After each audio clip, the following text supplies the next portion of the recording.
রাধে কৃষ্ণ বন্ধুরা, কেমন আছেন আপনারা? আশা করি সবাই ভালো আছেন। আজকে আবার একটা নতুন ভিডিও নিয়ে হাজির হয়ে গেছি। ভিডিওটি শেষ অবধি দেখার অনুরোধ রইল। আজকের গল্প বিভূতিভূষণ বন্দ্যোপাধ্যায়ের খুকির কাণ্ড। আজকে গল্পের তৃতীয় পর্ব। আবার দিন কাটিতে লাগিল। বর্ষা শেষ হইয়া গেল, শরৎ পড়িল। ক্রমে শরৎও শেষ হয়। পূজা এবার দেরিতে, কার্তিক মাসের প্রথমে। কিন্তু বাড়ি বাড়ি সবাই জ্বরে পড়িয়া, পূজা এবার আনন্দ নাই। প্রবীণ লোকেও বলিতে লাগিলেন, এরকম দুর্বৎসর তাহারাও অনেক দিন দেখেন নাই। উমা সারা আশ্বিন ধরিয়া ভুগিয়া সারা হইয়াছে। একে কিছু না খাওয়ার দরুন রোগা, তাহার উপর জ্বরে ভুগিয়া রোগা। তাহার শরীরে বিশেষ কিছু নাই, তবুও জ্বরটা একটু ছাড়িলে কাঁথা ফেলিয়া উঠিয়া পড়ে, কারুর কথা শোনে না। তারপর গয়লা পাড়া, সদগোপ পাড়া, কোথায় নবীন ধোপার তেঁতুলতলা এই করিয়া বেড়ায়। বাড়ি ফিরিলেই দুমদুম কিল পড়ে পিঠে। মা বলে, দস্যি মেয়ে, মরেও না যে আপদ চুকে যায়। কবে যাব ষষ্ঠীর মাঠে? কবে তোমায় রেখে খুকি খুকি বলে কাঁদতে কাঁদতে আসবো? ও ঘর হইতে বড় যা বলিয়া ওঠে, আচ্ছা ওসব কি কথা সকালবেলা ছোট বউ? বলে মেয়েটার ষষ্ঠীর মাঠে যাবার আর তো দেরি নেই। ও শরীরে আর আছে কি? তার উপর রোগা মেয়েটাকে ওই রকম করে মারো? ছি ছি, একটা পেটে ধরেই এত বেজার, তবুও যদি আর দু একটা হতো। এসো মা, আমার দাওয়ায় এসো তো, মানে এসো এদিকে। তাহার মা পাল্টা জবাব দিয়া বলে, বেশ করছি, আমি আমার মেয়েকে বলবো, তাতে পরের কাজ হলে কেন? যাসনে ওখানে, যেতে হবে না। শৌখিন কথা সকলে বলতে পারে। যখন জ্বর হয়ে পড়ে থাকে তখন যত্ন করতে তো কাউকে এগোতে দেখিনি। তখন তো রাত জাগতেও আমি, ডাক্তার ডাকতেও আমি, ওষুধ খাওয়াতেও আমি। মুখের ভালোবাসা অমন সবাই বাসে। দুই যায় তুমুল ঝগড়া বাঁধিবার কথা বটে এ অবস্থায়, কিন্তু বড় যা হরমোহিনী বড় ভালো মানুষ, সাথে পাছে থাকিতে ভালোবাসে না। খুকির ওপর একটা স্নেহও আছে। সে কিছু না বলিয়া নিজের ঘরের মধ্যে ঢুকিয়া যায়। পূজার সময় খুকির মামা আবার আসিল। তাহার বয়স এই 20-21-এর বেশি নয়। এই দিদি ছাড়া সংসারে তাহার আর কেহ নাই। এতদিন কলিকাতায় চাকুরির চেষ্টায় ছিল। পূজার কিছুদিন মাত্র পূর্বে কোনো ছাপাখানায় মাসিক 18 টাকা বেতনে লিনোটাইপের শিক্ষানবিশি করিতে ঢুকিয়াছে। অনেক খাবার দাবার, খুকির জন্য ভালো 2-3টা রঙিন জামা, ছোট ডুরে শাড়ি ও জাপানি রবারের জুতো আনিয়াছে। তাহার দিদি বকে, এসব বাপু কেন আনতে যাওয়া? সবে তো চাকরি হয়েছে, নিজের এখন কত খরচ রয়েছে। 2 পয়সা হাতে জমাও, ভালো খাও দাও। শরীর তো এবার দেখছি বড্ড খারাপ, অসুখ বিসুখ হয় নাকি? ছেলেটি হাসিয়া বলে, না দিদি, অসুখ বিসুখ তো নয়, বড্ড খাটুনি। সকাল 9টা থেকে সারাদিন, বিকেল 6টা অবধি। এক একদিন আবার রাত 8টাও বাজে। এক একদিন আবার রবিবারেও বেরোতে হয়, তবে তাতে ওভার টাইম পাওয়া যায় 12 আনা করে। এবার গুড় উঠলে 1 কলসি গুড় নিয়ে যাব এখান থেকে।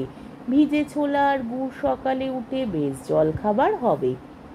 তারপর সে চীনা মাটির খেলনা বাহির করিয়া খুকিকে ডাকে, ও মা, দেখে যা কেমন কাঁচের ঘোড়া সেপাই, এদিকে আয়। খুকি নাচিতে নাচিতে ছুটিয়া আসিল। মামা আসাতে খুকির খুব আহ্লাদ হইয়াছে। এসব ধরনের খাবার মামা না আসিলে তো পাওয়া যায় না। পুজোর কয়দিন খুকি মামার কাছেই সর্বদা থাকিল। সকাল হইতে না হইতে খুকি চোখ মুছিয়া আসিয়া মামার কাছে বসে।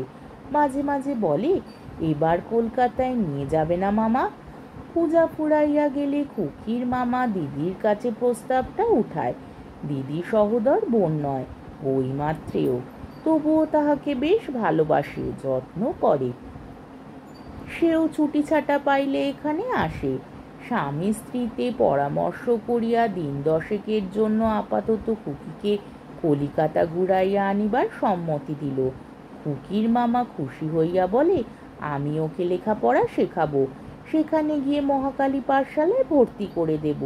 দেখতে পাই কেমন গাড়ি আসে, বাড়ি থেকে ছেলে মেয়েদের তুলে নিয়ে যায়।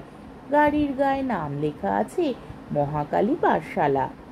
ভগ্নিপতি হরি মুখুজ্জে বলেন, পাগল আর কি, অতটুকু মেয়ে স্কুলে ভর্তি, আবার কি হবে?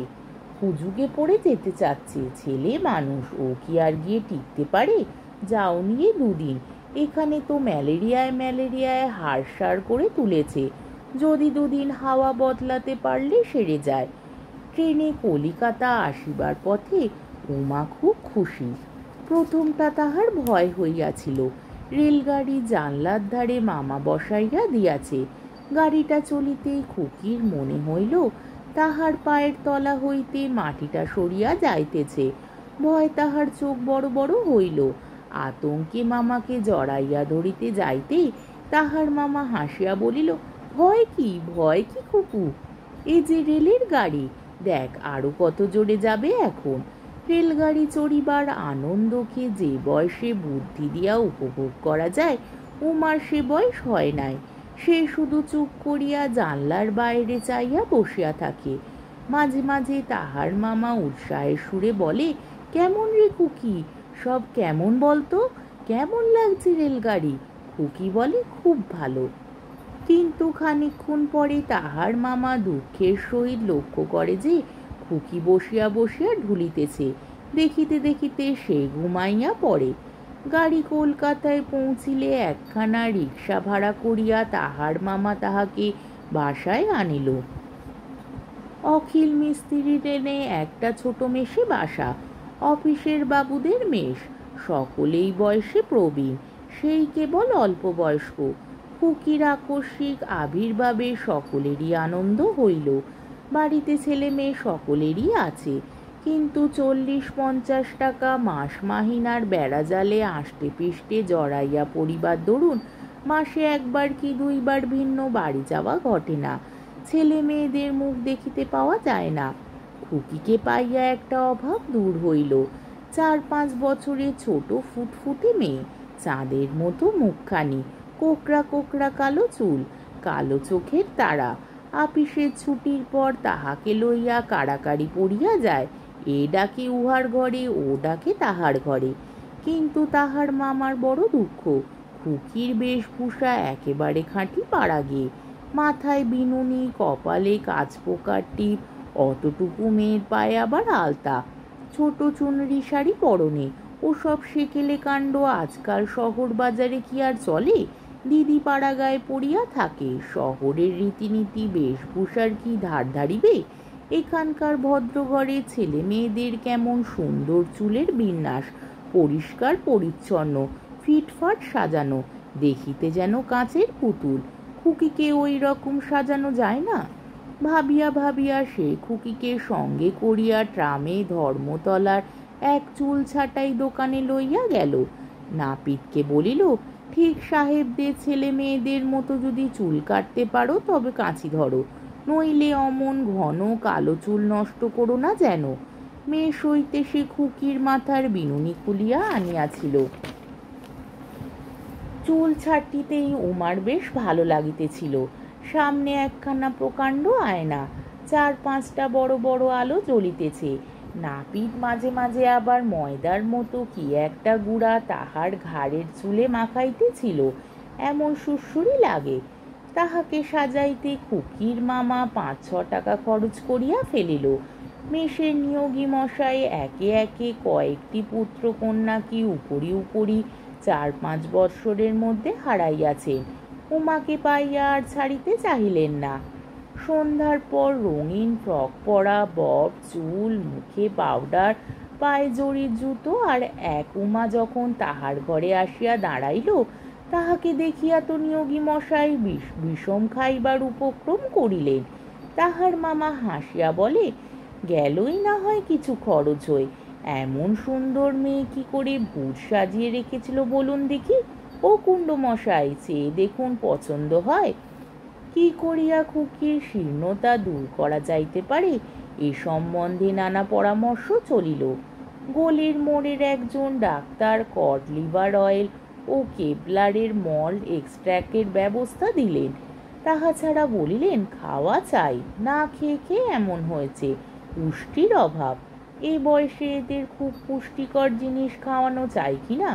সকালে কোয়েকার ওটস খাওয়াবেন দিন 15, দেখুন কেমন থাকে। কিন্তু চতুর্থ দিনে খুকির কম্পোডিয়া জ্বর আসিল। খুকির মামার লিনোটাইপের কাজে যাওয়া হইল না, সারাদিন খুকির কাছে বসিয়া রহিল। অন্যদিন বৃদ্ধ নিয়োগী মহাশয় তত্ত্বাবধানে রাখিয়া ছাপাখানে যাওয়া চলিত, আজ আর তাহা হইল না। সন্ধ্যার পূর্বে জ্বর ছাড়িয়া গেল। খুকি উঠিয়া বসিয়া এক টুকরা মিছরি চুষিতে লাগিল। আপিস ফেরতা ফণিবাবু একটা বেদানা ও গোটা কত কমলা লেবু খুকির জন্য আনিয়াছেন। সতীশবাবু পোয়াটাক ছোট আঙুর ও পুনরায় গোটা 3 কমলা লেবু, আরও 2-3 জনের প্রত্যেকেই কিছু না কিছু কিনিয়া আনিয়াছেন। সকলে চলিয়া গেলে খুকি মামার দিকে একবার চাহিল, পরে ঠোঁট ফুলাইয়া মাথা নিচু করিল। মামা বিস্মিত হইয়া বলিল, কিরে খুকি, কি হয়েছে? খুকি দুঃখের চাপা কান্নার মধ্যে বলিল, বাড়ি যাব মামা, মার কাছে যাব। আচ্ছা কেঁদো না খুকু, জ্বর সারুক, নিয়ে যাব এখন। 2-3 দিন গেল, জ্বর সারিয়া গিয়াছে বটে, কিন্তু রাত্রে মাঝে মাঝে সে ঘুমের ঘোরে মায়ের জন্য কাঁদিয়া ওঠে। ভুলাইবার জন্য তাহাকে একদিন হক সাহেবের বাজারে খেলনার দোকানে লইয়া যাওয়া হইল। সেখানে একটা খুব বড় মোমের খোকা পুতুল তাহার খুব পছন্দ হইল, কিন্তু দামটা বড় বেশি, 4.5 টাকা। খুকির মামার 1 মাসের মাইনের প্রায় 1/3। মামা বলিল, অন্য একটা পুতুল পছন্দ করো খুকু, ওটা ভালো না। কেমন ছোট ছোট এইসব কুকুর হাতি কেমন না? খুকি বিরক্তি না করিয়া ঘাড় নাড়িল বটে, কিন্তু পুতুলটা ফিরাইয়া দেবার সময় তাহার ডাগর চোখ দুটি ছলছল করিয়া আসিল। দোকানদার বলিল, বাবু, খুকির মনে কষ্ট হয়েছে, আপনি বড় পুতুলটাই নিন, কিছু কমিশন বাদ দিয়ে দিচ্ছি। তাহার মামা বলিল, আচ্ছা আচ্ছা খুকু, তুমি বড় খোকা পুতুলটাই নাও, কুকুরের দরকার নেই, ধরো বেশ করে, যেন ভাঙে না দেখো। আজকের পর্বটি এখানেই শেষ হলো। আমার ভিডিওটি যদি আপনাদের ভালো লেগে থাকে তাহলে আমাকে কমেন্টের মাধ্যমে আপনাদের মূল্যবান মতামত অবশ্যই জানাবেন, এবং আমার ভিডিওটিকে লাইক ও শেয়ার করার ও আমার চ্যানেলটিকে সাবস্ক্রাইব করারও অনুরোধ রইল। তাহলে আজকের ভিডিওটা এই অবধি।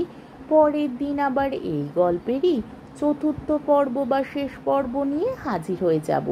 ততক্ষণ পর্যন্ত আপনারা সবাই ভালো থাকবেন, সুস্থ থাকবেন, সাবধানে থাকবেন এবং আমার ভিডিওটি দেখতে থাকবেন। তাহলে আজকে আসি। রাধে কৃষ্ণ।